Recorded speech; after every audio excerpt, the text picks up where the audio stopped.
Hello, welcome to the SSGTV, South Sudan Global, and subscribe. Why South Sudanese citizens do not take President Kiir's national prayers seriously.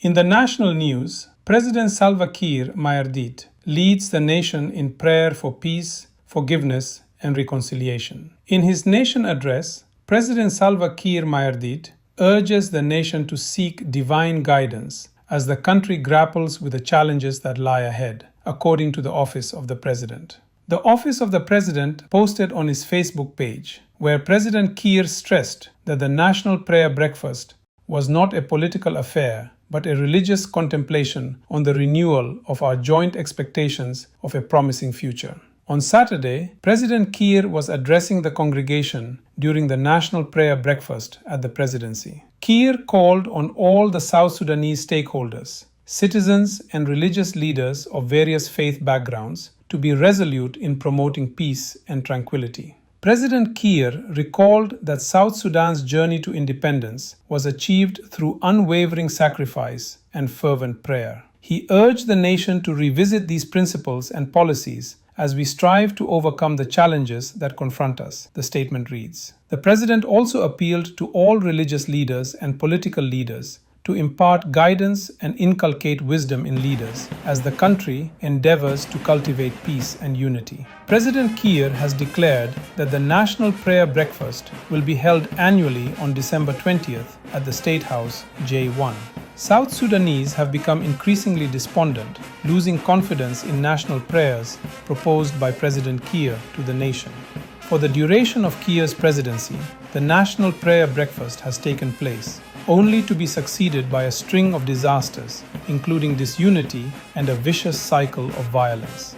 According to Goch Kwani, the national prayers that took place at the State House in capital Juba will be vital if President Salva Kiir and his households clearly repented and all the people across the country confess their sin to God.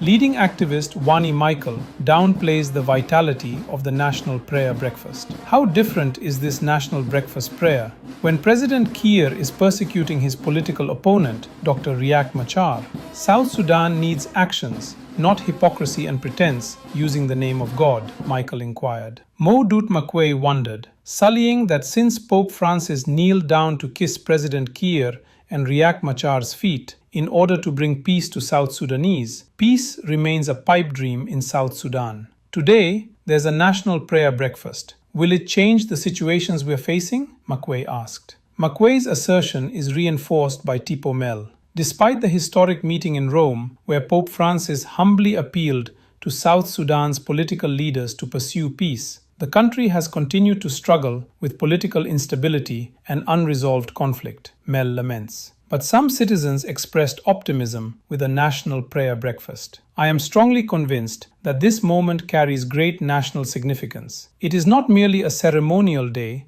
but a spiritual, moral, and political turning point for our country, at a time when South Sudan urgently needs healing, unity, and renewed hope, Peter Awan Akuk stated. Others hold the view that peace can only prevail in South Sudan when there is repentance, fasting, and a declaration of the National Prayer Breakfast as the National Day of Reconciliation, Healing, Forgiveness, and Reunification of South Sudanese political rivals. Breakfast prayers are extensively recognized internationally as platforms that bring together political leaders, faith leaders, and citizens to reflect, seek moral guidance, and promote unity. For years, countries such as the United States, Uganda, and Kenya have leveraged national prayer breakfasts as a means of fostering reconciliation, healing, and dialogue, especially during trying moments of political tension or national distress, and have become a huge success. Please subscribe to the SSGTV South Sudan Global for our upcoming informative videos.